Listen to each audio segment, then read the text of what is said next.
Halo, Assalamualaikum. Perkenalkan, kami dari kelompok 2 akan menjelaskan materi dengan topik yang pertama, yaitu koneksionisme. Perkenalkan, nama saya Rama Fregi Rizaldi. Baik, untuk yang pertama, saya akan menjelaskan tentang teori koneksionisme oleh Edward Lee Thorndike. Menurut Edward Lee Thorndike, belajar merupakan proses interaksi antara stimulus dan respon. Stimulus adalah apa yang merangsang terjadinya kegiatan belajar, seperti pikiran, perasaan, atau hal-hal lain yang dapat ditangkap oleh indera. Respon adalah reaksi yang dimunculkan peserta didik ketika belajar, juga dapat berupa pikiran, perasaan, gerakan, atau tindakan.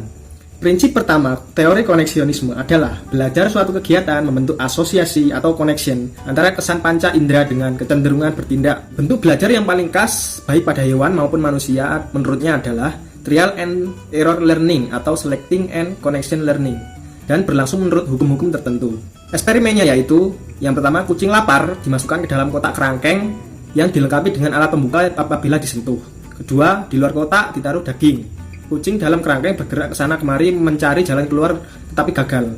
Kucing terus melakukan usaha namun tetap gagal. Keadaan ini berlangsung terus. Kemudian yang ketiga, pada suatu ketika kucing tanpa sengaja menekan sebuah tombol sehingga tanpa disengaja pintu kotak kerangkeng terbuka dan kucing dapat memakan daging di depannya. Percobaan Thorndike tersebut diulang-ulang dan pada gerakan kucing sama saja, namun makin lama kucing dapat membuka pintunya. Pada kucing tadi terlihat ada kemajuan-kemajuan tingkah lakunya, dan akhirnya kucing dimasukkan dalam box terus dapat menyentuh tombol pembuka, sekali usaha sekali terbuka. Thorndike menyatakan bahwa perilaku belajar manusia ditentukan oleh stimulus yang ada di lingkungan, sehingga menimbulkan respons secara refleks. Stimulus yang terjadi setelah sebuah perilaku terjadi akan mempengaruhi perilaku selanjutnya. Dan eksperimen ini, Thorndike telah mengembangkan hukum Law of Effect. Perkenalkan, nama saya Liling Agustin Rojihan, NIM 19052609277. Kali ini saya akan mempresentasikan tentang 3 hukum belajar utama menurut Edward Lee. Yang pertama, yaitu The Law of Effect, hukum akibat. Hukum akibat yaitu hubungan stimulus respon yang cenderung diperkuat bila akibatnya menyenangkan dan cenderung diperlemah jika akibatnya tidak memuaskan. Hukum ini menunjuk pada makin kuat atau makin lemahnya koneksi sebagai hasil perbuatan. Suatu perbuatan yang disertai akibat menyenangkan cenderung dipertahankan dan lain kali akan diulangi. Sebaliknya, suatu perbuatan yang diikuti akibat tidak menyenangkan cenderung dihentikan dan tidak akan diulangi. Koneksi antara kesan panca indera dengan kecenderungan bertindak dapat menguat atau melemah, tergantung pada buah hasil perbuatan yang pernah dilakukan. Misalnya, bila anak mengerjakan PR, ia mendapatkan muka manis gurunya. Namun, jika sebaliknya, ia akan dihukum. Kecenderungan mengerjakan PR akan membentuk sikapnya. Yang kedua, The Law of Exercise, hukum latihan. Hukum latihan yaitu semakin sering tingkah laku diulang atau dilatih, digunakan, maka asosiasi tersebut akan semakin kuat. Dalam hal ini, hukum latihan mengandung 2 hal. Yang pertama, The Law of Use. Hubungan-hubungan atau koneksi-koneksi akan menjadi bertambah kuat kalau ada latihan yang sifatnya lebih memperkuat hubungan itu. Dan yang terakhir, The Law of Disuse. Hubungan-hubungan atau koneksi-koneksi akan menjadi bertambah lemah atau terlupa kalau latihan-latihan dihentikan karena sifatnya yang melemahkan hubungan tersebut. Dan poin yang ketiga, The Law of Readiness, hukum kesiapan, yaitu semakin siap suatu organisme memperoleh suatu perubahan tingkah laku, maka pelaksanaan tingkah laku tersebut akan menimbulkan kepuasan individu sehingga asosiasi cenderung diperkuat.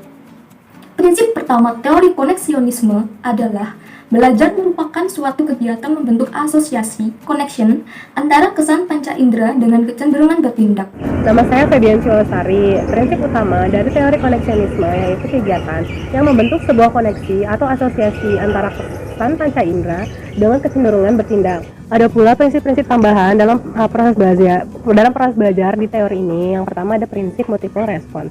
Dalam prinsip ini dinyatakan bahwa orang atau hewan berbagi-bagi respons yang tepat melalui sebuah proses yang dinamakan trial and error.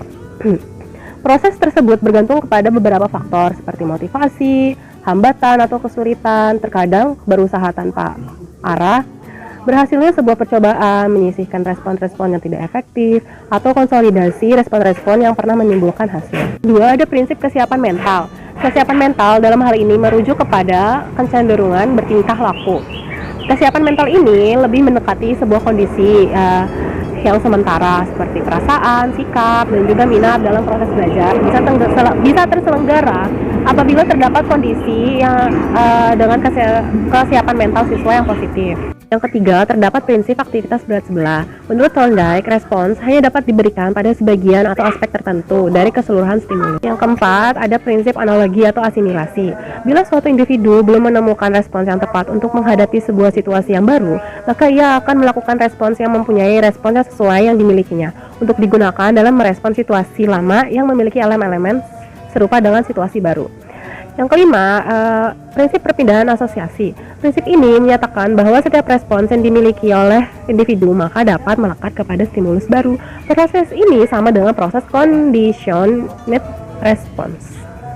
Nama saya Ahmad Haikal. Di sini saya akan menjelaskan tentang teori Edward Lee Thorndike dalam bidang pendidikan. Menurut Thorndike, dengan teori koneksionismenya, praktek mendidik harusnya dipelajari secara ilmiah. Ada beberapa aturan yang dibuat Thorndike mengenai hal ini. Yang pertama, perhatikan situasi murid. Yang kedua, perhatikan respon apa yang hendak dikenakan ke situasi tersebut. Yang ketiga, ciptakan hubungan tersebut dengan sengaja dan jangan berharap hubungan terjadi dengan sendirinya. Yang keempat, situasi yang lain yang sama jangan dihubungkan sekiranya dapat memutuskan hubungan tersebut. Yang kelima, jika hendak menciptakan hubungan tertentu tersebut, jangan membuat hubungan lain yang sejenis. Yang keenam, buat hubungan tersebut sedemikian rupa sehingga nantinya dapat perbuatan yang nyata. Yang ketujuh, ciptakan suasana tersebut sedemikian rupa sehingga sama dengan apa nanti yang diperlukan dalam kehidupan sehari-hari. Implikasi teori Edward Thorndike dalam pendidikan. Sesuai dengan teorinya, menurut Thorndike, suatu sekolah harus mempunyai suatu tujuan pendidikan yang dirumuskan dengan jelas. Tujuan pendidikan tersebut harus masih dalam jangkauan kemampuan para murid. Lalu, harus terbagi menurut unit-unit sehingga guru dapat manipulasikan menurut bermacam-macam situasi. Misalnya situasi yang menyenangkan, tidak menyenangkan, dan sebagainya. Proses belajar harus bertahap dari yang sederhana sampai ke yang kompleks. Motivasi tidak perlu ditimbulkan, kecuali dalam hubungan menentukan apa yang menyenangkan bagi para murid.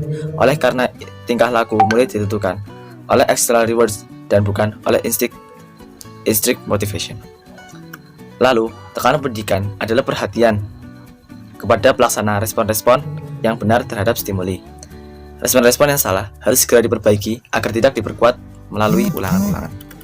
Memberikan pembelajaran di sekolah pada para murid sehingga murid dapat menggunakannya di luar sekolah dalam kehidupan sehari-hari.